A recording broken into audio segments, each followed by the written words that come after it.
Ezra గ్రంథము Ezra గ్రంథము Ezra గ్రంథము 8వ అధ్యాయము ఎజ్రా గ్రంథము 8వ అధ్యాయము 21వ వచనాన్ని జాగ్రత్తగా చదువుదాం. దయచేసి ఒకరు చదవండి, మిగతా వాళ్ళు జాగ్రత్తగా వినండి. అప్పుడు దేవుని సన్నిధిని మమ్మును మేము దుఃఖపరుచుకొని మాకును మా చిన్నవానికిని మా ఆస్తికిని శుభ ప్రయాణము కలుగునట్లుగా ఆయనను వేడుకొనుటకు అహావా నది దగ్గర ఉపవాసముండుడని ప్రకటించుతిని. దేవుడి వాక్య భాగం మన మధ్యలో ఆశీర్వదించునుగాక. ఆమె కుడి వచ్చి మీ అందరికీ ప్రభునామములు శుభాలు వందనాలు తెలియజేయుచున్నాను. ఇక్కడ ఎజ్రా గ్రంథంలో జరిగినటువంటి సంఘటన ఏంటంటే, దేవుడు తన యొక్క సేవకులను పిలిపించుకొని తన జీవితాలను, వారి జీవితాలను ఫలభరితముగా మారుస్తున్నటువంటి ఒక సందర్భం అనేది. ఎలాగంటే మొదటి మందిరము పడగొట్టబడింది. బాగానండి, మొదటి మందిరము పడగొట్టబడింది. నెబుకద్నెజరు ఇచ్చారు, పడగొట్టాడు, తర్వాత బబులోనికి తీసుకెళ్ళాడు. తర్వాత 2వ మందిరమును కట్టడానికి దేవుడు కోరేషును ప్రేరేపించినప్పుడు కోరేషు ఇశ్రాయేలు ప్రజలను మందిరమును కట్టడానికి పంపిస్తున్నాడు. ఇప్పుడు వీళ్ళందరూ మందిరము కట్టడానికి వస్తున్నప్పుడు అక్కడ వాళ్ళు ఏం చేశాడంటే, ఆ రాజు ఇలా అడుగుతున్నాడు, అయ్యా మీరు మీ దేవుని మందిరాన్ని కట్టడానికి వెళుతున్నారు కాబట్టి మీకు ఏదైనా అవసరం ఉంటే, బాగానండి, మీకు ఏదైనా అవసరం ఉంటే నన్ను అడగండి, నేను మీ అవసరాన్ని తీరుస్తాను, మీరు వెళ్ళి మీ దేవుని మందిరాన్ని కట్టుకోండి అన్నాడు. ఇప్పుడు ఈ మాట, ఆయన చెప్పిన మాట మంచిదా చెడ్డదా? మంచిదే కదా. మీరు వెళ్తున్నారు మీ దేవుని మందిరాన్ని కట్టుకోవటానికి, మీకు ఏదైనా అవసరం ఉంటే నన్ను అడగండి. ఎందుకంటే ఆయన పోయిన వారం అంతకుముందు ఆదివారం చెప్పాను, అంత ఆస్తి సమకూర్చి అన్ని సమకూర్చి వారికి ఇచ్చి వారిని పంపించాడు. కాబట్టి నన్ను అడగండి, మీరు వెళ్తానండి. ఎక్కడైనా మీకు ఏదైనా ఇబ్బంది అయితే నాకు చెప్పండి, నేను మీకు సహాయం చేస్తానన్నాడు. వాక్యం జాగ్రత్తగానండి, మీరు బైబిల్ చదవద్దు, ఒక్కళ్ళే చదువుతారు మీరు అందరూ. ఎందుకంటే ప్రతి ఒక్కరు ఇప్పుడు ప్రార్థన చేయాలి. ఈ ఉపవాస ప్రార్థన ప్రాముఖ్యత ఏంటంటే ప్రార్థన, ఖచ్చితంగా ప్రార్థన చేయాలి. నోరు తెలిసి ఒక మాట, అది ఎలా చేయాలో వాక్యం అయిపోయిన తర్వాత మీకు అర్థమవుతుంది. కాబట్టి సహాయం చేస్తానని అన్నప్పుడు వాళ్ళు చెప్పిన ఒక మాట చూద్దాము. అందరూ అలాగే ఉండి ఒకళ్ళు చదవండి. మీరందరూ బైబిల్ తీయద్దు, ఒకళ్ళు చదువుతారు, తర్వాత చూడండి. బైబిల్ గ్రంథంలో నుంచి అదే 22వ వచనం జాగ్రత్తగా చదవండి. మేలు కలుగు చేయుటకై ఆయనను ఆశ్రయించు వారందరికీ మా దేవుని హస్తం తోడుగా ఉండునుగాక. ఆయన హస్తమును ఆయన ఉగ్రతయు ఆయనను విసర్జించు వారందరి మీదకి వచ్చునని మేము రాజుతో చెప్పి ఉంటిము కనుక మార్గమందున్న శత్రువుల విషయమై మాకు సహాయము చేయునట్లు కాల్బలమును రౌతులను రాజునొద్ద కావలనని మనవి చేయుటకు సిగ్గు నాకు తోచెను. ఇక్కడ ఏమంటున్నాడంటే, వీళ్ళు ఒక దారిలో వస్తూ ఉన్నారు, ఇది ప్రయాణం, ఈ ప్రయాణంలో వస్తున్నప్పుడు కొంత దూరం వచ్చిన తర్వాత వాళ్ళకు శత్రువులు ఎదురయ్యారు. మనం నడిచే జీవితమే శత్రువులతో కలిసిమెలిసి ఉండే జీవితం మంది. లోకంతో ఉన్నటువంటి జీవితం కాదు ఇది. దేవునిలో నడుస్తున్నప్పుడు అందరూ శత్రువులు. ఇంట్లో ఉండొచ్చు, బయట ఉండొచ్చు. అంటే ఇల్లు అంటే మీరు లోకంలో ఇల్లు అనుకోవద్దు. సంఘంలో శత్రువులు ఉండొచ్చు, బయట శత్రువులు ఉండొచ్చు, చుట్టుపక్కల శత్రువులు ఉండొచ్చు. నువ్వు అభివృద్ధి చెందుతుంటే ఓర్చుకోలేక వ్యసన పడే వాళ్ళు కూడా ఉండొచ్చు. ఎవరిలాగా తెలుసు కదా, ఎవరు? పేతురు రాసిన పనులు ఒక ఆయన నడుగురు తెలుసు మీకు. పాత నిబంధనలో మోసే అహరోనులు న్యాయకత్వం వహిస్తుంటే అక్కడ ఊరు కోరాహు అభిరాములు ఏం చేశారు? మీరేనా, మేము కూడా చేయలేదమని వ్యసన పడి కొంతమందిని పాడు చేసి పక్క తిట్టారు. అక్కడ దేవుని తోడు కనపడింది, అక్కడ దేవుని శక్తి కనపడింది. అక్కడ దేవుని శక్తి కనపడాలంటే దేవునికే తోడు, దేవుని మీద ఆధారపడాలి. ఇప్పుడు వీళ్ళు ఏం చేశారంటే, మనలా మనకు కొద్దిగా రోసం ఎక్కువ కనుక మనమంటే ఊరిమి చెప్పండి ఎవరు మీరు?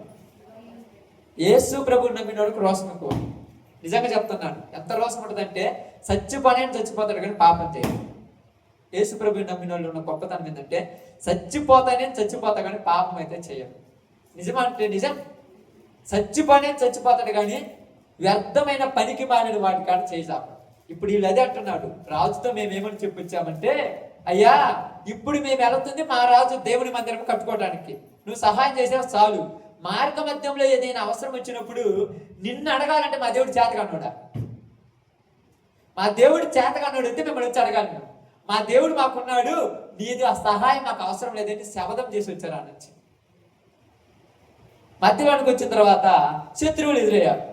ఇప్పుడు అందరూ ఏమంటున్నారంటే, రాజా శత్రువులు ఎదురయ్యారు కదా. అప్పుడు ఆయన అధిపతి అంటున్నాడు, అయ్యా శత్రువులు ఎదురయ్యారు కదా, ఇప్పుడు మనం ఏం చేద్దాం? అటు పక్కే ఉన్నోళ్ళు ఎక్కువ రథములను, రౌతులను, ఖడ్గములను, కత్తులను తీసుకొని మన మీదకి వస్తున్నారు. మనకేమో ఏమీ దిక్కు లేదు. ఇప్పుడు వాళ్ళ మీద యుద్ధం చేయాలంటే మన శక్తి. అందుకని వాళ్ళలో కొంతమంది అన్నారంట, అందరు కాదు, మళ్ళా కొంతమంది ఉంటారు కదా, ఇంకా 2 రకాలు ఉంటారు కదా. ఇలా అన్నారంట, అయ్యా దయచేసి ఒక వ్యక్తిని పంపించి రాజు దగ్గర సహాయం కోరుకుందాము, రాజు సైన్యాన్ని పంపిస్తాడు, అప్పుడు వీళ్ళని ఓడించొచ్చు అన్నప్పుడు మన దేవుడు ఏమన్నా చేతగానోడా అన్నాడు. అప్పుడు వాళ్ళు ఏమనాలి చెప్పండి. ఇప్పుడు మీరు మన దేవుడు ఏమన్నా చేతగానోడా అన్నప్పుడు వాళ్ళు ఏమనాలి?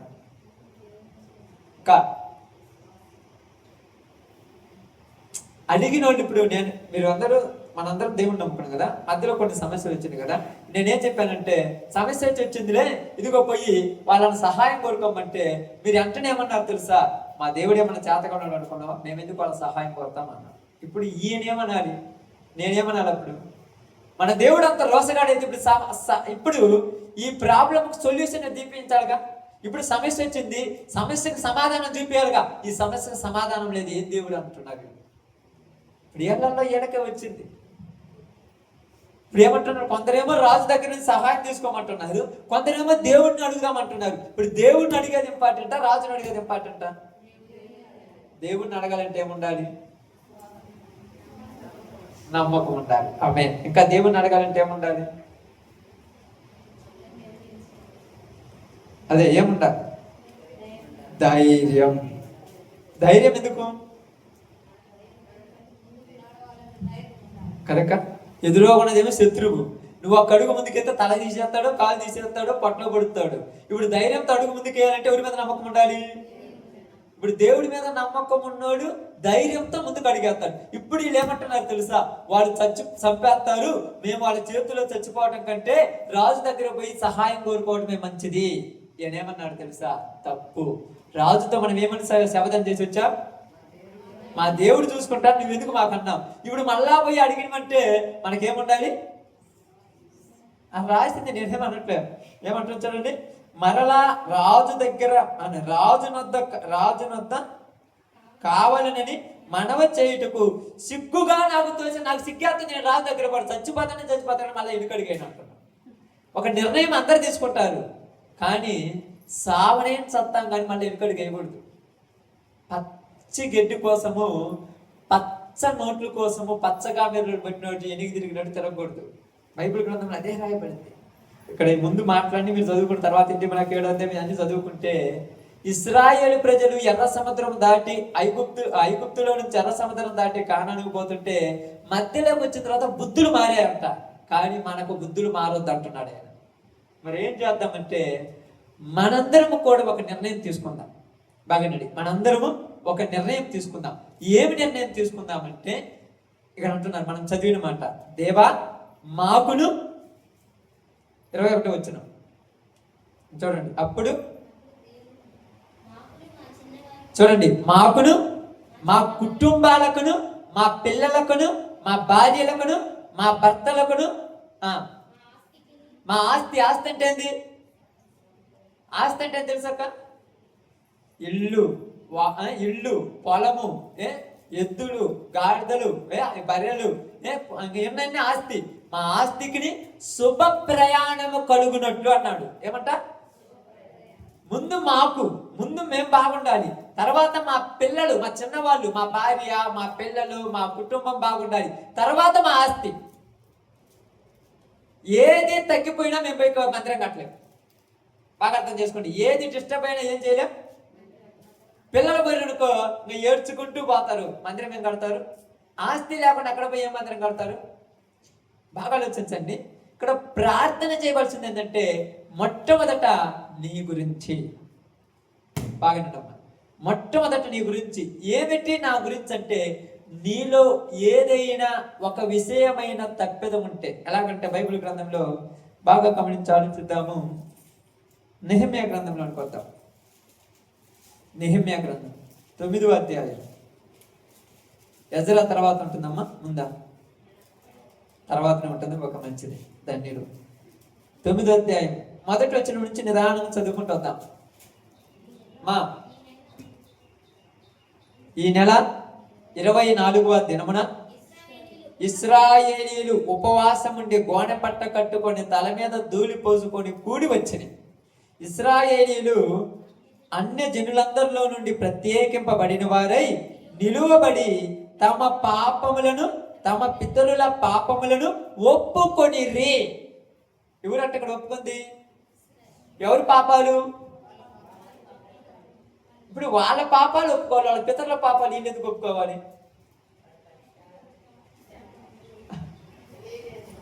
బాగా ఆలోచించాలి. ఇప్పుడు నేను చేసిన పాపం వరకు అయితే ఒప్పుకుంటాను, మా నాన్నోళ్ళు తాతోళ్ళు చేసిన పాపం నేను ఎందుకు ఒప్పుకోవాలి?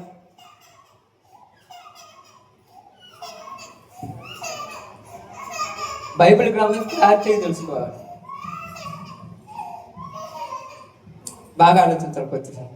ఇప్పుడు మన వరకు అయితే మన పాపాలు మనం ఒప్పుకుంటాం, మన పితరులు చేసిన పాపాలు మనం ఎందుకు ఒప్పుకోవాలి? అసలు అవసరం ఏంది? వాళ్ళు చేసిన పాపాలు మనకేం తెలుస్తుంది?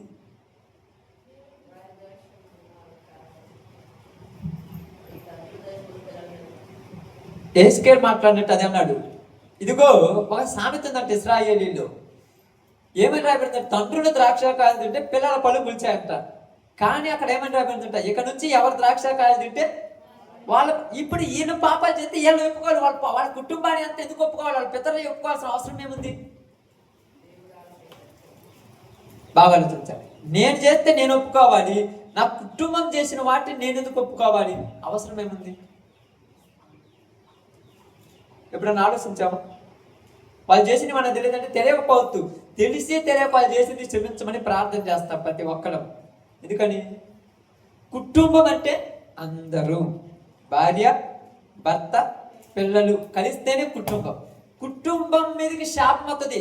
నీ పాపమును బట్టి రావచ్చు, నీ భర్త పాపం బట్టి రావచ్చు, నీ భార్య పాపమును బట్టి రావచ్చు, నీ పిల్లల పాపం బట్టి రావచ్చు, మీ పితరులు చేసిన దాన్ని బట్టి కూడా రావచ్చు, చెప్పలేము. అందుకని ఏమన్నారు తెలుసా? మా పాపములను, మా పితరుల పాపములను ఒప్పుకొని ఏం చేశారు చూడండి. మరియు వారు ఒక జాము సేపు తామున్న చోటునే నిలవబడి తమ దేవుడైన యెహోవా ధర్మశాస్త్రమును చదువుచూ వచ్చిరి. ఒక జాము అంటే అంతడమ్మా గంటక్క 2 గంటల. ఇప్పుడు రోజుకి ఎన్ని జాములు పొద్దుంటున్నాం? 3 జాములు అంటే ఇప్పుడు రోజుకు 3 జాములు అన్నాం అనుకోండి. పగులు 3 జాములు, 3 జాములు అక్క, నైట్ 3 జాముల, నైట్ 4 జాములు కదా. అంటే మొత్తం 7 3 21, 7 4 20 అంటే జామ్ అంటే 4 గంటలు. లెక్కేసుకోవాలి మనం. ఏంటి వాళ్ళు చెప్పలేదు కాబట్టి పగులు 3 అన్నాం అనుకోండి, 3 4 12 గంటలు. అంటే పగులు 12 గంటలు, రాత్రి 12 గంటలు అనుకోవచ్చు. అంటే జామ్ అంటే 3 గంటలు అని ఉంటుంది. మనం చూడాలి, దాన్ని బట్టి మనం చదువుకోవాలి, తెలుసుకోవాలి కొన్ని. కాబట్టి 3 గంటలతో నిలబడి వాక్యం చదివారంట. ఎంత దొరక్క? ఇప్పుడు మనం వచ్చి ఎన్ని గంటలైంది? గంట అయిందా? ఒకళ్ళు గంట అయింది, ఒకళ్ళు అరగంట అయింది, ఒకళ్ళు గంటం బావు అయింది, అంతే కదా. గంటం బావుకి మనం నిద్రపోతున్నాం. ఎగ్జాంపుల్ చెప్తున్నాను. అంటే ఒకళ్ళు నిద్ర వచ్చినాడు అంటే గంటం బావుకి తల భారం అయిపోయింది. 3 గంటలతో ధర్మశాస్త్రం చదువుతూ ఉన్నారంట. 3 గంటల తోడి తర్వాత 3 గంటల తోడి పాపాలు ఒప్పుకుంటూ ఉన్నారంట. 3 గంటల తోడి ఒప్పుకునే పాపాలు ఎన్ని ఉన్నాయి అసలు? ప్రార్థన చేయమంటే మనం 2 నిమిషాలకు ఇచ్చేసుకుంటాం కదా. 2 సెకండ్లు ఎక్కువ అయిపోతుంది, మళ్ళీ ఇంటికి పోయి కొంపల మునిగి పోవాలి కాబట్టి, ఇంటికాడ ఏదో పని ఉంది కాబట్టి. ఇప్పుడు వీళ్ళకి ఏ పని లేదు, ఎందుకు? ఇప్పుడు వీళ్ళకి ఏ పని లేదు, ఎందుకని ఆలోచించాలి. ఎందుకని? వీళ్ళు ఎక్కడికి వెళ్తున్నారు? ప్రయాణం, ఇది మందిరం కట్టడానికి ప్రయాణం వెళ్తున్నారు. ఇక్కడ మధ్యలోకి వచ్చిన తర్వాత డిస్టర్బెన్స్ అయిపోయారు. ఇక్కడ డిస్టర్బెన్స్ అయిన తర్వాత ఏం చేయాలి? ఆ గండం గట్టెక్కాలంటే ప్రార్థన ద్వారా గట్టెక్కాలి. ఇప్పుడు నీ కుటుంబంలో, నీ ఇంట్లో, నీ యొక్క బంధువుల దగ్గర, నీ ఆస్తికిని, నీ అంతస్తుకును కొన్ని సమస్యలు నీకే ఉంటాయి. అవి నీకు మాత్రం తెలుసు, ఊరికి తెలియదు. అవి నీకు మాత్రం తెలుసు. నీ పొలం దగ్గర ఏదైనా సమస్య ఉండొచ్చు, నీ ఇంటి దగ్గర ఏదైనా సమస్య ఉండొచ్చు, నీ యొక్క మంద దగ్గర ఏదైనా సమస్య ఉండొచ్చు, నీ పిల్లల దగ్గర ఏదైనా సమస్య ఉండొచ్చు. అది పైకి చెప్పుకునేంత సమస్యలు కాదు కదా కొన్ని, లోపల దాచిపెట్టుకున్నంత చెన్నై కూడా కాదు కదా కొన్ని. ఈ సమస్యలకు సమాధానం రావాలంటే మనుషుల దగ్గర ఆశ్రయించావు. ఎంఆర్ దగ్గర పోయినవు, కర్ణం దగ్గర పోయినవు, అధికారుల దగ్గర పోయినవు, లేకపోతే పోలీస్ స్టేషన్లో పోయి ఎక్కడికి పోయినా నీకు సమాధానం రాడా? అందరు చూద్దామని అన్నారు. ఇప్పుడు వీళ్ళు కూడా అధికారుల దగ్గర పోవాలంటే ఏమైంది? వీళ్ళకు సిగ్గుగా ఉంది. ఎందుకంటే అధికారులు చేయలేని దేవుడు చేయగలడు. నిజంగా చేస్తానంటే అధికారుల మనస్సులను మార్చి నీకు చేయగలిగే దేవుడు గొప్ప దేవుడు. ఇక్కడ అదే జరిగింది. ఇక్కడ వీళ్ళు అంటున్నారు సమస్యకు సమాధానం రావాలంటే దేవుడి సహాయం చేయాలి. ఇప్పుడు దేవుడి సహాయం చేయాలంటే ఆయన అడగాలి. మీరు పోలీస్ స్టేషన్లో పోతారు ఎగ్జాంపుల్గా, లేకపోతే హాస్పిటల్కి పోతారు. ఒక జబ్బు వచ్చింది కదా, హాస్పిటల్కి పోయేది, ఏదన్నా వ్యాధి వచ్చింది, రోగం వచ్చింది కదా, జబ్బు అనకూడదు, రోగం అన్నా జబ్బు అన్నా బాగలేదని, ఏదన్నా బాగలేదని పోయేది. మీరు పోగానే ఉదయాన్నే 8 గంటలకు బయలుదేరుతారు. బొమ్మలు పోవాలంటే 8 గంటల పొద్దున్న పోతారు కదా, 7 గంటలకు బయలుదేరుతారు కదా. ఆడికి బాగానే 10 అవుద్ది, ఓపీ రాపించి పెడతారు. 10 గంటలకు కూర్చుంటావు. ఆ ఒక కుర్చీ అత్త నీ కాడ అంత కుర్చీ వేసి ముందు అంత టీవీ పెట్టి 10 గంటలకు కూర్చుంటారు. నీ ఓపీ వచ్చాక 3 గంటలు అవుద్ది. 10 గంటల నుంచి 3 గంటల దాకా ఎన్ని గంటలతో కూర్చున్నావు? ఈ 2 ఒక 3 5 గంటలు కూర్చున్నాం. 5 గంటలు కూర్చున్న తర్వాత 5 నిమిషాలు 5 సెకండ్లు 10 సెకండ్లు చూస్తారు అంతే. నీ ఓపీ తీసుకుంటాడు, నీ పేరు ఏంటంటాడు, ఏం చెప్పంటారు, టక్క ఎక్స్రే స్కానింగ్ ఇది అది అని రాస్తాడు, బ్లడ్ టెస్ట్ రాస్తాడు, పోయి తీసుకురమ్మంటాడు. అసలు నీకు అర్థం కాలేదు అంటే, ఎగ్జాంపుల్ అంటాను ఏమనుకోవద్దు, నీకు అర్థం కాలేదు. ఇప్పుడు నీకు బీపీ ఉంది, నీకు షుగర్ ఉంది, డాక్టర్ పిలుస్తాడన్న టెన్షన్లో అన్నం తినకుండా పడు. అప్పుడు బీపీ వచ్చి కళ్ళు తిరిగి పడిపో. ఉన్నది హాస్పిటల్లో కాబట్టి వాళ్ళు చూసుకుంటానే. ఇప్పుడు ఆలోచించాలి. అప్పుడు కూడా ఉండాలి అది ప్రాబ్లం అనేది. కానీ డాక్టర్ నర్స్ గారు పోయి చెప్పుకోసారి, అమ్మా నా పేరు చూడమ్మా, నాకు ఆకలి అవుతుందమ్మా, నేను ఉండలేనమ్మా, నా పేరు పెట్టమ్మా, తర్వాత వస్తారు. వాళ్ళు ఏం చెప్తారు, నెక్స్ట్ నీదే అంటారు. నెక్స్ట్ లేదేమి లేదు, నీది వచ్చాక 3వ 11 గంటలు నువ్వు పోయి గంట తోడి కూర్చొని నీకు కాలు నిలబడదు. వరకు పోయి చదువుతాడు అమ్మాయి ఆడన్న అటెండెన్స్, అబ్బాయి అన్న అమ్మాయి నా పేరు అంట. నీకు డాక్టర్ కాడికి పోవటానికే నువ్వు 5 గంటల తోటి వెయిట్ చేసావు. కానీ సమస్యకి ఏమైనా సమాధానం వస్తుందా? ఇన్ని రాత్రి టాబ్లెట్ మీరు మోసాన్ని రాత్రి అవన్నీ తెచ్చుకున్న తర్వాత వాటి మీద మళ్ళీ రాపించుకుంటారు. ఈ టైంలో ఇంటికి వచ్చిన తర్వాత ఎప్పుడు ఏం చేసుకోవాలో కూడా తెలియదు మాకు. అంతే కదక్క. అప్పుడు ఏమనుకుంటారు తెలుసా, లావు మాత్రం ముందు, సన్న మాత్రం తర్వాత, ఒక సన్న మాత్రం ముందు, ఈ 3 అర్థం కాలేదని మళ్ళీ ఊరు ఒక దగ్గర పోయి అడుగుతారు. అంటే నీకు ప్రాణం మీద ఎంత భయం ఉంటే ఎంతమందిని అడిగారు. కానీ దేవుడి మీద నీకు నమ్మకం ఉన్నప్పుడు, దేవుడి నీ సమస్యను తీర్చగలన్నప్పుడు ఎన్నిసార్లు అడుగుతున్నావు ఆయన్ను? ఎన్నిసార్లు అడుగుతున్నావు? నేను ప్రార్థన పోయాను, అప్పుడు నాన్నున్నప్పుడు ప్రార్థన పోతాను, మాతలు తెచ్చి ఇంట్లో పెడతాను, మాతలు ప్యాకి మొత్తం అట్నే పట్టుకొని పండుకుంటాను. వీళ్ళందరూ చెప్తారు ఇప్పుడు వేసుకోండి, ఊరు మాట్లాడమని. నేను 12కి తప్పుతాను, ఇది ఎప్పుడు వేసుకోవాలని అడుగుతాను. ఏం అంత నమ్మకం అంటే భయం, ఏమన్నా అవుద్దేమో, అంతేనా కదా? భయమా కదా? అంటే ఎందుకు భయం? ఏమవుద్దక్క? రివర్స్ అవుతుంది. రివర్స్ అయితే ప్రాణం పోదుగా. కానీ అది ఏం చెప్పమంటున్నావా, ఆ భయం దేనికంటే మనిషి దేనికి చేతగాని వాడు అనడానికి భయం, చేతగాడు అనడానికి భయం ఉండదు. అంటే మీరు ఏది పడితే అదని కాదు, ధైర్యంతో ఒక పని చేసేటప్పుడు ఏముండదు. ఇప్పుడు వీళ్ళకి అదే భయం ఏర్పడింది కొంతమందికి. అందుకని ఏమంటున్నారు తెలుసా, భయం అన్న నీవు భయాన్ని తీర్చేటువంటి దేవుడి దగ్గర కూర్చొని ప్రార్థన చేయాలి. ఎక్కువ టైం జాము చేపు ధర్మశాస్త్రం చదివాడంట ఆయన. వింటూ ఉన్నారంట. ఒక జాము చేపు ఏం చేశారంట, చదవండమ్మా.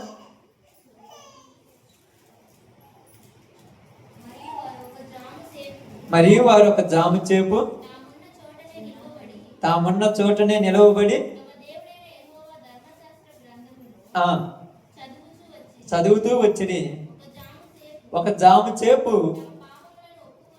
తమ పాపములను ఒప్పుకొనుచు దేవుడైన యెహోవాకు నమస్కారం చేయొచ్చు. ఎంత దూడంతక జాము చేపు అంట దేవునికి ప్రార్థన చేస్తారు. ఎట్ట చేస్తుంటారు ప్రార్థన? నాకు తెలియదు ఎలా చేస్తుంటారు. మనలాగా ఇట్లా కూర్చొని కళ్ళు మూసుకొని చేస్తారా?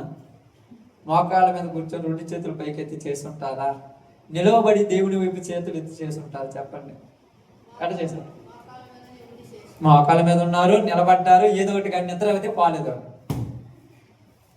అంటే ఎందుకు చెప్తున్నానంటే మనిషికి ఏముంది అంటే, ఇప్పుడు నేను ఈ చర్చిల గురించి మాట్లాడిన అసలు నేను ఇంటికి పోయిన తర్వాత మీరు కూడా ప్రార్థన చేయాలనుకుంటున్నాను. పాపం సమస్య నైట్ ఉంటుంది, ఉదయాన్నే 3 గంటలకు లేచి ప్రార్థన చేయాలి, దేవుడు నా సమస్య తీరుతుందని. ఆ 3 గంటలప్పుడు నువ్వు లేచి ప్రార్థన చేయాలంటే నీకు ఎంత బాధో నీకు మాత్రం తెలుసు, ఊరికి తెలియదు. మళ్ళా రాత్రి పడుకున్నాక 12 అయింది, పొద్దున్నే 3ంటికి ఏం లేద్దాంలే, నిన్ను నువ్వే సర్దుకుంటావు, సరి చేసుకుంటావు. ఏం కాదు దేవుడికి తెలుసు అన్నీ. కానీ అన్నీ దేవుడికి తెలుసు. నీ సమస్యకు సమాధానం రావాలిగా. మరి సమాధానం రాలేదంటే నువ్వు ప్రార్థన చేయలేదండి కదా అర్థము. నీ కుటుంబంలో ఎన్ని రోజుల నుంచి ఒక బాధ ఉందంటే, నీ సమస్యకు సమాధానం రాలేదంటే నీలో ఏదో ప్రాబ్లం ఉంది అంతే. నా కుటుంబంలో ఏదైనా సమాధానం రాలేదంటే నాలో ప్రాబ్లం ఉంది అంతే. ఎంతమంది అని చెప్పిన ప్రకాశం చాలా మంది ఇవన్నీ ఒట్టి బోర్ర కథ మాటలే. నాలో ఏదో ప్రాబ్లం ఉంది, దేవుళ్ళలో పర్ఫెక్ట్ గా లేను, అందుకే దేవుడు నా సమస్య తీర్చలా. అది నిజం, 100కు 1000% నిజం అంతే. దేవునిలో ఉన్నటువంటి, దేవుని మందిరంలో కూర్చున్నటువంటి నిజం ఇది కాదు. నిజం ఇంటికాడ ఉన్నది నిజం. అప్పుడప్పుడు పాపం వచ్చినప్పుడు మనం ఏం మాట్లాడతాం మనం కూడా దగ్గర తెలుసా? అవునా కదా? పాపం వచ్చినప్పుడు చెప్పాలి, పాపం రానప్పుడు ఎవరైనా బాగానే ఉంటారు, అందరికి చెప్తాం వందనాలు బాగున్నాను అంటారు. కానీ కోపం వచ్చినప్పుడు కూడా వందనాలు చెప్పాడు గొప్పవాడు. పాపం వచ్చినప్పుడు వందనాలు చెప్పండి, వందనాలు చెప్తారు. ఆ టైంలో నోరు కంట్రోల్ తప్పచ్చు, కన్ను కంట్రోల్ తప్పచ్చు, ఆలోచన కంట్రోల్ తప్పచ్చు. అందుకని ఏమన్నారు తెలుసా? మనిషిని పాడు చేయటానికి ఎవరు దిగొచ్చాడు? అపవాది దిగొచ్చాడు. రాత్రి కార్యక్రమంలో అదే చెప్పాడు అనుకుంటారు. దిగొచ్చాడు. ప్రతి వాడిని ఏం చేస్తున్నాడు అంటే ఎంకరేజ్ చేస్తున్నాడు. నువ్వెందుకు తక్కువ, నీకేం చేత కాదు, నువ్వెందుకు, నువ్వు తక్కువ అయితే ఒకటి కాడ తగ్గిపోతే నీ విలువ ఉండదు, నీకు బలం ఉండదు, నిన్ను పట్టించుకోరు, నువ్వు రెచ్చిపోని అంటే నిన్ను ప్రేరేపిస్తూ ఉంటాను. నీకు అర్థం కాదు, నువ్వేమంటావు తెలుసా? దేవుడు ఏమన్నా మాట్లాడొద్దన్నాడా?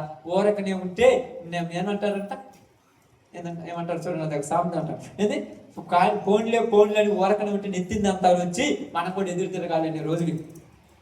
కానీ దేవుడు ఓరకనే ఉండమని, ప్రార్థనే చేయమని. అదే అంటున్నాడు.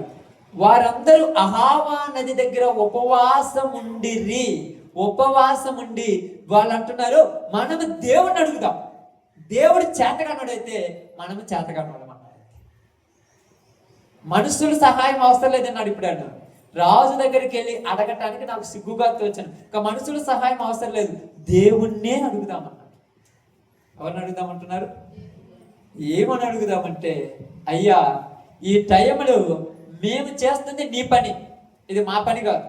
బాగానండి, నీ మందిరం కట్టడానికి మేము వెళ్తున్నాం. ఇన్ని సంవత్సరాల నుంచి 70 వారంలో ప్రవచనాలు నెరవేరుతున్నాయి కదా, ఇన్ని సంవత్సరాల నుంచి ఈ మందిరం కట్టడానికి ఎంతో మంది ప్రేరేపించబడి ఎవరి వల్ల కాడ బయటికి తీసుకొచ్చావంటే నాలో నువ్వేదో చూచావు, నేను నీకు కావాలి. ఇప్పుడు నన్ను ఆపాలని అందరూ ఎదురు చూస్తున్నారు.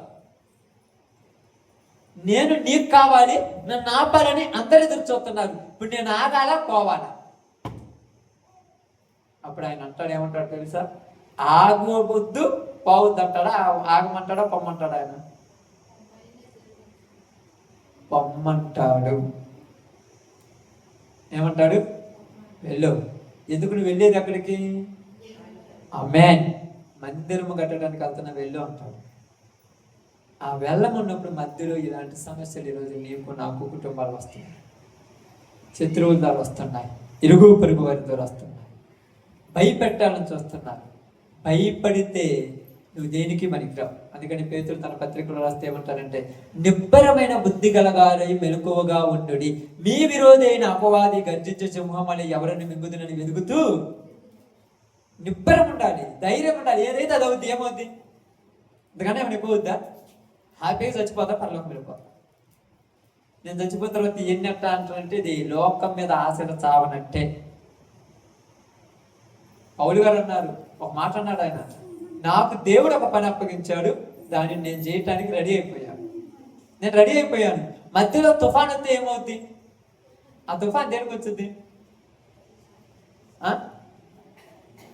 పని ఆపాలని, అంతే. పని ఆపాలని. కానీ సముద్రంలో ఓడ బద్దలైనా కూడా పౌలు గారు మాత్రం వెనుకడుగేలా. ఈరోజు నీకు అదే చెప్తున్నాను, మాకును మొట్టమొదట నీకు శుభ ప్రయాణం కలగాలి. ఆ శుభ ప్రయాణం కలగాలంటే నీ దగ్గర ఉన్న ఒక ఆయుధం ఏమిటి? ఆమేన్. ప్రార్థన అనే ఆయుధం. ప్రార్థన లేకుండా దేవునిలో ఎదగటము ఒట్టి మాటలు. ఎవరైనా ప్రార్థన ప్రార్థన ఎంత ప్రార్థన చేయాలంటే, నీకు సమస్య వచ్చినప్పుడల్లా ప్రార్థన చేయాలి. యేసు ప్రభు అంతటి వ్యక్తికే ప్రార్థన లేకుండా ఏమీ సాధించలేకపోయాడు. పగులంతా దేవుని సువార్త చేస్తున్నాడు, రాత్రి ఒలీవల కొండకెళ్ళి ప్రార్థన చేస్తున్నాడు. ఈరోజు నువ్వు ప్రార్థన చేస్తున్నావంటే, మన ప్రార్థన ఎలా ఉందంటే ఏదోలే మొక్కుబడిగా చేసుకుని పోయే ప్రార్థన ఉంది. ఒక సమస్య వచ్చినప్పుడు గట్టిగా నిలబడి, ఒక రోజు కాదు, 2 రోజులు కాదు, 3 రోజులు కాదు, 4 రోజులు కాదు, 5 రోజులు కాదు, వారం కాదు, 2 వారాలు కాదు, ఉపవాసం అండి ప్రార్థన చేయగలిగావు నీ చేతనైతే. కష్టం. అందుకనే యేసు ప్రభు శిష్యులు ఆయన దగ్గరికి వచ్చాయా, ఈ దెయ్యాన్ని మేము ఎందుకు వెళ్ళగొట్టలేకపోయావు, నువ్వు ఎందుకు వెళ్ళగొట్టావంటే ఆయన ఏమన్నాడు?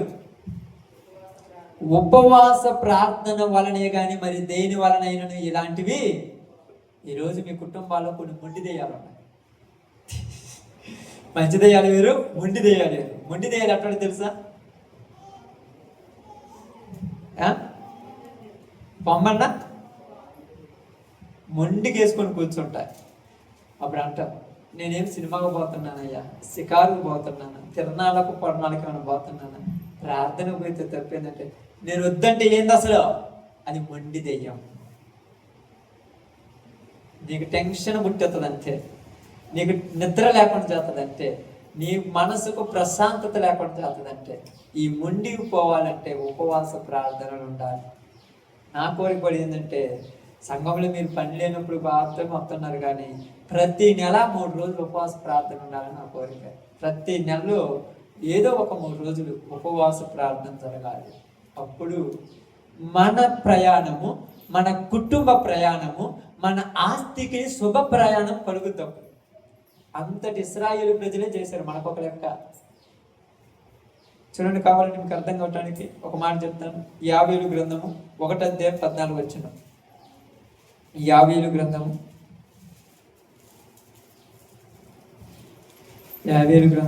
1:14.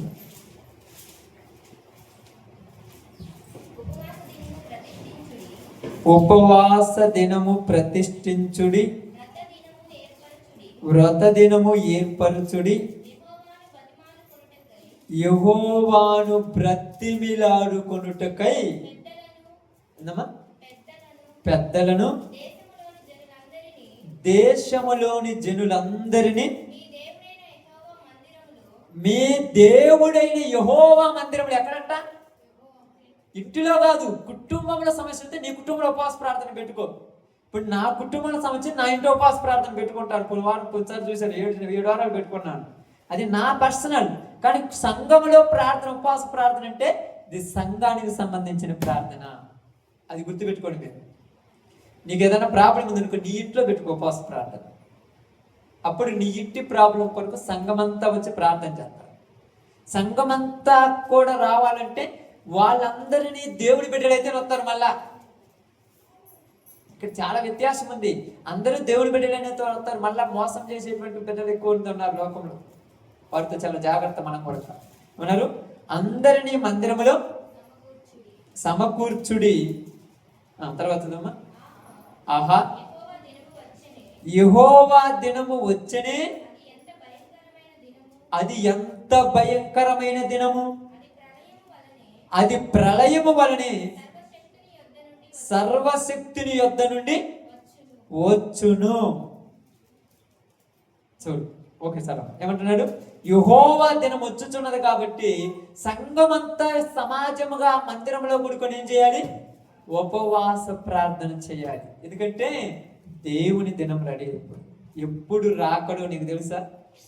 ఈరోజు చచ్చిపోవాలంటే భయపడుతుంటాం, కానీ ఆయన రాకడొస్తే నీకు తెలియకుండా నాకు తెలియకుండా వెళ్ళిపోతాం. అప్పుడు ఎన్ని ఎవరికి సమాధానం?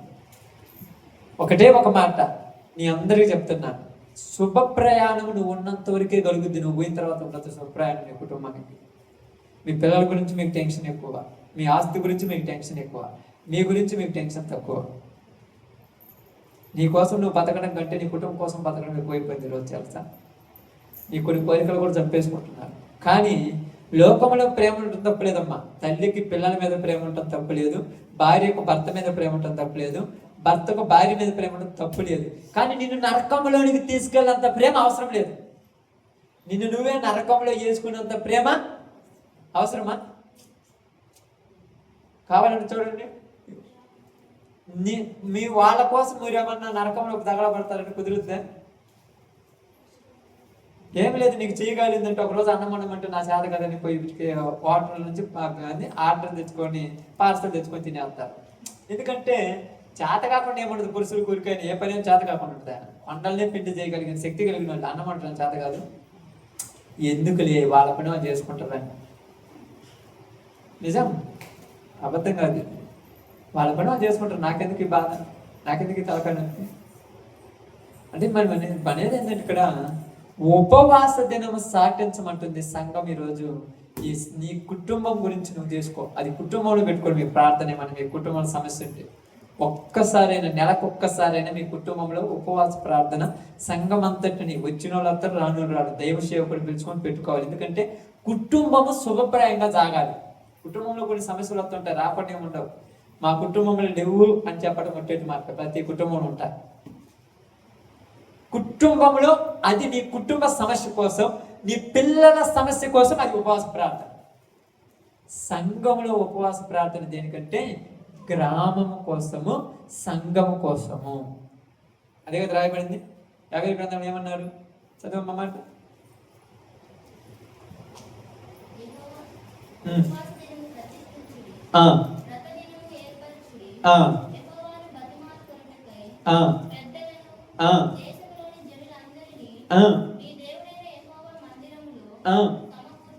సమకూర్చుడి.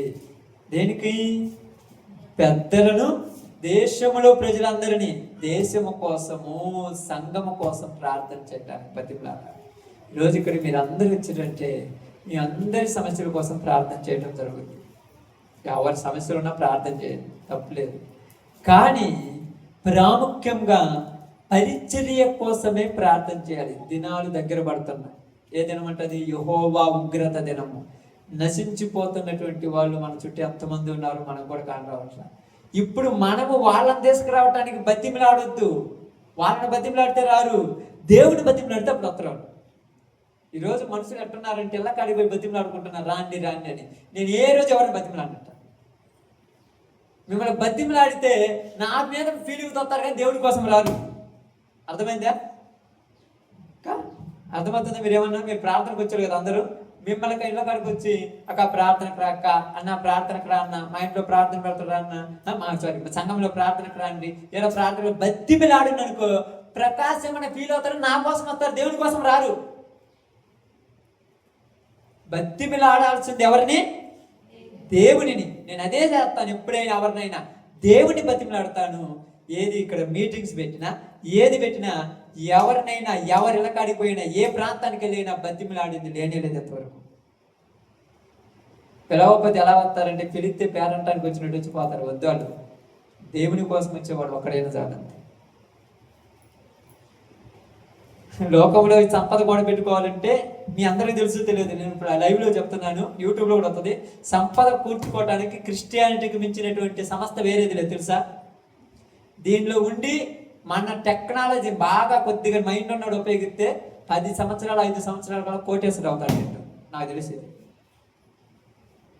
నిజం.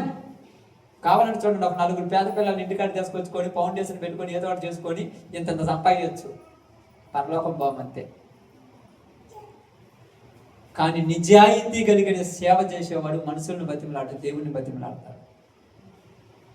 సర్వలోకముడికి వెళ్ళి సర్వ సృష్టికి సువార్తను ప్రకటించండి. నమ్మినవాడు నమ్మని వాడికి మరి నిజం అది. యేసుప్రభు చెప్పాడు కదా, ఇలా కాడికి పోయి రా అమ్మ రా అక్క మీ జబ్బు పోతాక, జబ్బు పోయిన తర్వాత పాత్ర వాళ్ళు అంతేనా కదా.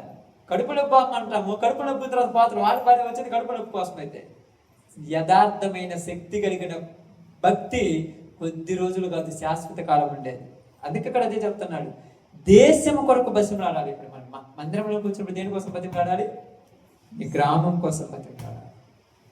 గ్రామం పరిస్థితి బాగాలేదు ప్రభు, నా గ్రామంలో పరిస్థితులు నరకానికి సమీపంగా ఉన్న బిడ్డలు అనేక మంది ఉన్నారయ్యా, వారిని మంచి మార్గంలోని తీసుకొచ్చేవాడు నువ్వేనని ఆయన బతిమలాడాలి.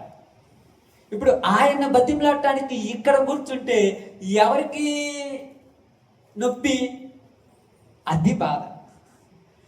మనం ఏడు చేస్తే, ఇప్పుడు ఉదాహరణకు కొట్లో కొబ్బరికాయ నేను అమ్ముతున్నాను, అవసరమైన వచ్చి కొంటాడు, నువ్వు అమ్మద్దంటే?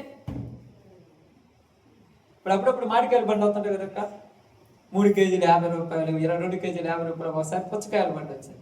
పాపం నేను పుచ్చకాయ పొద్దు నుంచి 2 కేజీ 30 రూపాయలు పెట్టి ఒక్కాయ 120 రూపాయలు పెట్టి ఒక్కాయ తెచ్చిన, తలావకాయ తెచ్చిన, 3 కేజీలు 5 కేజీలు ఉంది, కేజీ 30 150 రూపాయలు. అమ్మాయి ఎడక బండి వచ్చింది, కేజీ 10 రూపాయలు అనంట, 50కి 3 కాయలు ఎత్తారంటారు, పోయి తెచ్చుకుంది.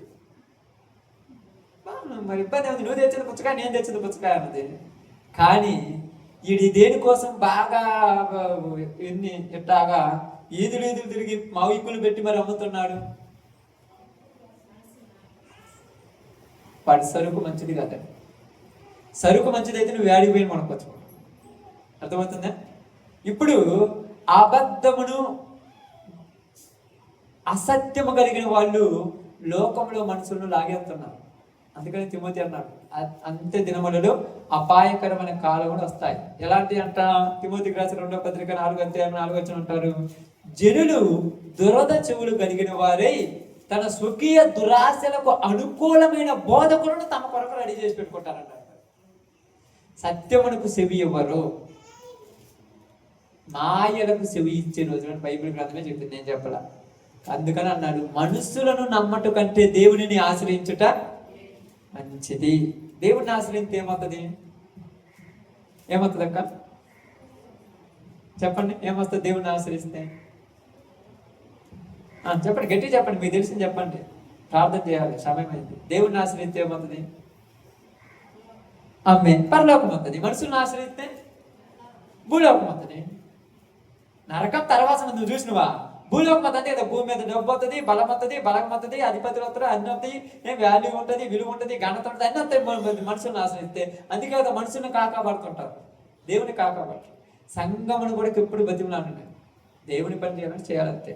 ఈరోజు 3 రోజులు ఉపవాసం ప్రార్థన, ఆదివారం చెప్పాను, బుద్ధి పుట్టిన వాళ్ళు వస్తారు, అన్న రాదు, లేకపోతే నేను ఒక్కనే కూర్చొని చేసుకొని పోవాలి. నా సమస్య నాది, సంఘం బాగలేదు. సంఘంలో కొన్ని కుటుంబాలలో ఎంతమంది బిడ్డలు రాత్రి నిద్రపోకుండా ఏడుతున్నారు నాకు తెలుసు. మీకేం తెలుసు? మీ కుటుంబాలలో ఉన్న వాళ్ళకు, పక్కన వాళ్ళ గురించి పక్కన వాళ్ళకి తెలియదు. సంఘంలో ఉన్న దైవజనునికి ఏ బిడ్డ ఏ రోజు రాత్రి నిద్రపోకుండా పడుకుందా, ఏ బిడ్డ ఏ రోజు రాత్రి ఏడుస్తుందా, ఏ బిడ్డ ఏ కుటుంబంలో తన జీవితంను నరకయాతన చేసుకుంటుందని దేవుని సేవకుడు ఈనాడికి తెలుస్తుంది.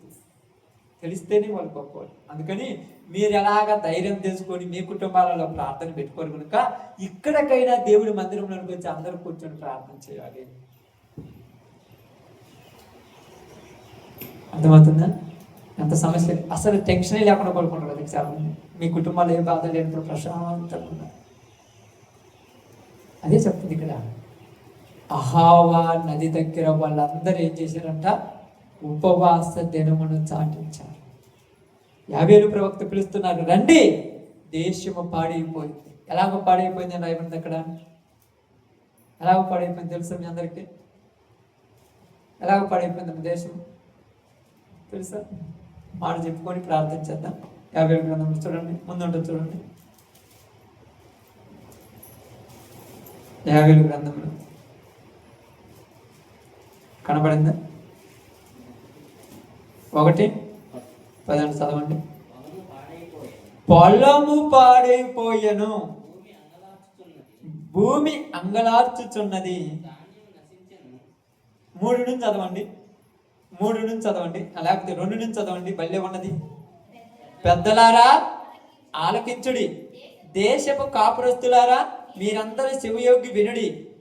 ఇలాంటి సంగతి మీ దినములలో గాని మీ పితరుల దినములలో గాని జరిగినదా? ఈ సంగతి మీ బిడ్డలకు తెలియజేయుడి. వారు తమ బిడ్డలకును ఆ బిడ్డలు రాబో తరము వారికి తెలియజేయుదురు. ఏ సంగతి? గొంగళి పురుగులు విడిచిన దానిని మిడతలు తినివేసి ఉన్నవి, మిడతలు విడిచిన దానిని పసరు పురుగులు తినివేసి ఉన్నవి, పసర పురుగులు విడిచిన దానిని చీడ పురుగులు తినివేసి ఉన్నవి. మత్తులారా మేలుకొని కన్నీరు విడవండి. దేశం ఎంత నాశనం అవుతుంటే వీళ్ళంతా ప్రశాంతంగా పడుకొని నిద్రపోతారట. ఇలా మనుషులు అన్నారా ఏమన్నా చెప్పండి? మత్తులారా మేలుకొనండి. ఏ మత్తది? నీకు కొద్దిగానే టెన్షన్ ఉంది అసలు నీ కుటుంబం గురించి, నీ ప్రాంతం గురించి కొంచెం టెన్షన్ ఉందా? ఒక పక్క దోచుకునే వాళ్ళు ఉన్నారు, ఒక పక్క త్రాగుబోతులు ఉన్నారు, ఒక పక్క తిరుగుబోతులు ఉన్నారు, ఒక పక్క అన్యాయస్తులు ఉన్నారు. కనీసం నీకు టెన్షన్ లేకుండా నువ్వు ఉన్నావంటే అసలు నువ్వు బతికైనా ఒక మాట ఆలోచించండి. అవసరం అయితే ఏం చేస్తున్నారు ఈ మంతులు? ఏం చేస్తున్నారు అవసరం వచ్చినప్పుడు? ఏం చేస్తారు తెలుసా? కట్టెక్కని పోయి మనుషులు కాళ్ళు పట్టుకుంటున్నారు. కానీ రోసం కలిగిన వాడు ప్రాణమైన పోద్ది కానీ వాళ్ళ కాళ్ళు పట్టుకోడు. అవసరానికి వచ్చినప్పుడు ఆయన అన్నాడు అహవా నది దగ్గర పోయి దేవుని రాజు దగ్గర అది బతిమలాడుకుందామంటే వద్దా, మనం దేవునికి మాట ఇచ్చాం, మన దేవుడి పేరు పెట్టుకున్నాం, మనము ఏళ్ళ దగ్గర బతిమలాడితే వాళ్ళు ఏమంటారు తెలుసా? మీ దేవుడి చేతగానోడా నా దగ్గరకు వచ్చారంటారు. అంత అవసరమా? ప్రార్థన చేద్దాం.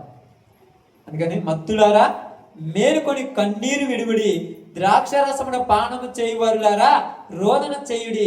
క్రొత్త ద్రాక్షరసము మీ నోటికి రాకుండా నాశనమాయను. ఏంటంటే అది కొత్త ద్రాక్షరసం అంటే ఏంది తెలుసా? తెలుసా కొత్త ద్రాక్షరసం అంటే? ఇలా జరిగిన సిచ్యువేషన్ తెలుసా?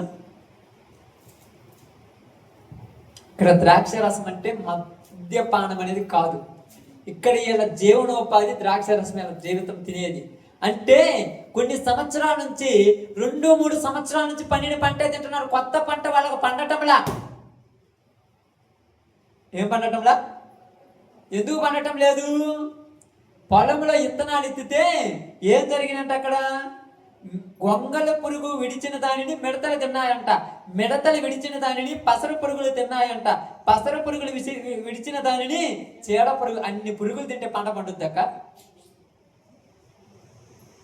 ఈ కుటుంబంలో పిల్లోడితో బాధ తీరిందంటే భర్తతో బాధ స్టార్ట్ అవుద్ది, భర్తతో బాధ తీరిందంటే కూతురుతో బాధ స్టార్ట్ అవుద్ది, కూతురుతో బాధ తీరిందంటే తల్లిదండ్రులతో బాధ మళ్ళీ స్టార్ట్ అయిపోద్ది, అందరితో బాధ తీరిందంటే నీకే పెద్ద బాధ వచ్చేస్తుంది. ఇప్పుడైనా మేలుకొని ప్రార్థన చేయరంటే మాకు అసలు సమస్య ఉంటే కదా ప్రార్థన చేయడానికి అంటున్నారు. పాపం తెలివన లేకుండా ఎంత రోదన. ఏ రోజన్నా ప్రశాంతంగా నీ జీవితంలో ఉన్నదా? ఏ రోజు ప్రశాంతంగా నీ జీవితంలో పడుకొని పదార్థంగా గుండెల మీద చేసుకొని పడుకున్న రోజు ఒకటైనా ఉందా? సమస్య లేని జీవితం ఏముంది? ఏంది మెడతలు తినివేయక విడిచిన దాని ఏంటంట పసర పురుగులు తినేసేయంట, పసర పురుగులు విడిచిన దానిని చీడ పురుగులు తినేసేయంట. చూడండి, గొంగళ పురుగు. 4 రకాల తెగులు నీ కుటుంబంలో జరుగుతున్నా కూడా కాదు క్రైస్తవునికి ఇంకా తెలివి రాలా. నాకు అర్థం కాదు అసలు. మీరు రాత్రి 6 ప్రార్థనకు వచ్చినప్పుడు 12 గంటల కల్లా మీకు అంత నిద్ర ఎందుకు వస్తుంది నాకు అర్థం కాదు. రాత్రి అంతా కూర్చొని ప్రార్థన చేసిన వాళ్ళు. సమస్య అంత పెద్దది, కానీ మనకున్న ఒక నమ్మకం చెప్పమంటారు. పచ్చిగా చెప్తాను ఏమనుకో దయచేసి. అంటే మనమంటే మనం కాదు, మన దేవుని యొక్క నమ్ముకున్నటువంటి కొంతమంది కూడా ఒక నమ్మకం చెప్పమంటారా? మనం ప్రార్థన చేసినా వీళ్ళు తాగుడు మానట్లే ఫిక్స్ అయిపోయారు. మీరే ఫిక్స్ అయితే ఇంకా దేవుడికి ఏమి నమ్మకం ఉంటుంది? నమ్ముట నీ వలనైతే నువ్వు నమ్మితే కదా నమ్మితే కదా ప్రార్థన చేసేది, నువ్వు నమ్మితే కదా దాని కింద కూర్చునేది, నువ్వు నమ్మితే కదా ఈ రేకుల కింద పడమనుకోండి దీని కింద కూర్చునేది. నమ్మకపోతే కూర్చుంటున్నా. నువ్వు నమ్మాలి. ఎట్ట నమ్మాలంటే దేశంలో ఆహారం లేకుండా పోయినా దేవుణ్ణి ప్రార్థన చేస్తే ఆకాశం నుంచి మన్నాను కురిపించిన నా దేవుడు ఆఫ్టర్ ఈ కుటుంబంలో సమస్య అంతా అనేటట్టు నమ్మకం నీకు ఉండాలి. అదే ఆయన అంటున్నాడు, సిగ్గుగా తోచింది కాబట్టి నేను మరలా రాజును అడగనే. మరి ఎవరిని అడుగుతాను? ఆమేన్. మిగతాది రేపు చెప్తాను. కాబట్టి ఈరోజు మొట్టమొదటి పాయింట్ మనందరికి చెప్పింది, నీకున్న సమస్యను పెట్టి నువ్వు వాళ్ళకు వీళ్ళకు చెప్పడం కాదు. ఈ రోజులలో ఏం చేస్తున్నారంటే ఇళ్లలో భర్తలు ప్రాబ్లం చేసినప్పుడు భార్యలు చేసే పని ఏంటంటే పోయి తల్లిదండ్రులు చెప్తుంటారు, పోయి అన్నదమ్ములు చెప్తుంటారు, ఇంటి పక్కన వాళ్ళు చెప్పుకుంటారు. ఎంతమందికి చెప్పడానికి నీకు టైం ఉంది? ప్రార్థన చేయడానికి టైం ఉంది అక్క? నీ గదిలోనికి వెళ్ళి మోకాల మీద కూర్చొని బతిమలాడటానికి టైం ఉందా నీకు? వాళ్ళ దగ్గర కూర్చొని నా బాధ నీకేం చెబుతుంది? ఒక రోజు అంటే అన్నం అంట ప్లేట్లో కలుపుకుంటుంటే కలుపుకోబుద్ధి కావట్లేదు, నా బాధ గురించి చెప్తాను. ఎంతమంది చెప్పుకుంటే ఏమవుతుంది? నీకు వెళ్ళి దేవుని మందిరంలో కూర్చొని, నీ గదిలో కూర్చొని, మోకాళ్ళ మీద కూర్చొని బ్రతిమిలాడు, సమస్యను సొల్యూషన్ తీసుకొస్తారు నా దేవుడు. నిద్రవుతుంది కదా ప్రార్థన గురించి కొంతమందికి, అంటే అందరూ కదా, కొంతమంది కొద్దిగా. ఏ రోజైనా 2 రోజులు ఉపవాసం ఉండి కడుపు మార్చి ప్రభు నేను మందిరంలో కూర్చుంటే నిద్ర రాకూడదని ఏ రోజున ప్రార్థన చేసావా? 2 రోజులు ఉపవాసం ఉండి, 3 రోజులు ఉపవాసం ఉండి తిరగకపోతే లోపల ఎరకలు ఏం చేస్తాయి? గోల చేస్తాయి. ఆ ఎరకలు గోల ఎందుకు చేస్తాయి తెలుసా? మనకు దరిద్రం పోకూడదని. దేవుని మందిరంలో కళ్ళు మూసుకోవడం పెద్ద దరిద్రం అక్క, నిజంగా చెప్తున్నా. అప్పుడప్పుడు అంటుంటారు, ఇప్పుడు మన ఇంట్లో అయితే కూడా ఇంతకుముందు అయితే అంటుంటారు, అమ్మాయి నాన్న అంటుంటాడు అప్పుడప్పుడు, ఆడపిల్లంట 5 దాటి పండుకుంటే ఆ ఇంటికి దరిద్రం అంట. ఇంట్లో 5 దాటి పండుకోకూడదు మంచం మీద, పని చేసుకొని 10 తర్వాత మళ్ళీ అప్పుడేం పండుకోవచ్చు, కానీ అసలు పగులు ఆడపిల్ల పండుకోకూడదు అంటారు.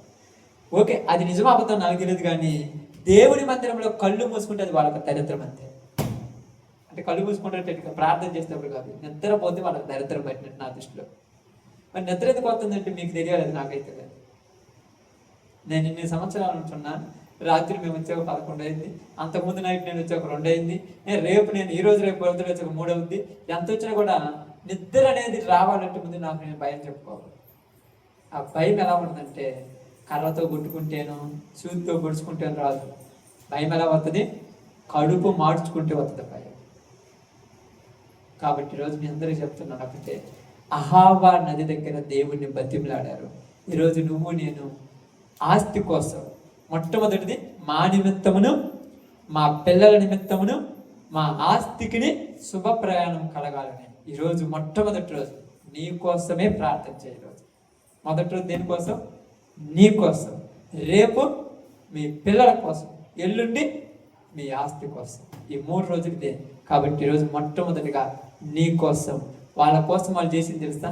వాళ్ళందరూ ఒక జాము సేపు ధర్మశాస్త్రం చదివిరి, ఒక జాము సేపు తమ పాపముల వాళ్ళు ఒప్పుకొనిది. ఎలా ఒప్పుకున్నారంటే సమూయేలు గ్రంథం చెప్తారు, బావిలో ఉన్న నీళ్ళంతా తీసంట ఆ బకెట్ ఏం చేశారంట? బోర్లించారంట. బోర్లింతే ఏమవుద్ది? లోపల ఉన్న ఎన్ని పోతాయి. అలాగే మన హృదయంలో ఉన్నదంతా ఇక్కడ బోర్లేసేయాలి, మొత్తం వదిలేసేయండి. అలా చెప్పేయండి, రేపు టైం నుంచి ఇది నా జీవితంలో ఉండదని చెప్పండి. మొట్టమొదట నాకు ఒకవేళ నాలాగెవరైనా దేవుడి మందిరంలో నిర్లక్ష్యం చేస్తున్న వాళ్లకు పట్టిన దరిద్రం పోద్ది. మొట్టమొదటి మనకు పట్టిన దరిద్రం పోద్ది. రెండోది మన కుటుంబానికి పట్టిన దరిద్రం పోవడానికి రేపు చెప్తాను ఈరోజు దాని గురించి. కాబట్టి అందరం కూడా ప్రార్థన కొరకు సిద్ధపడదాం. మనలో ఉన్నటువంటిది ప్రతిదీ ఒప్పుకోవటానికి రెడీ అవుతాం. ఓకే, అందరం కూడా కొంత సమయం ప్రార్థన చేయడానికి మనం సిద్ధం చేసుకుందాం. అందరూ తల ఉంచండి.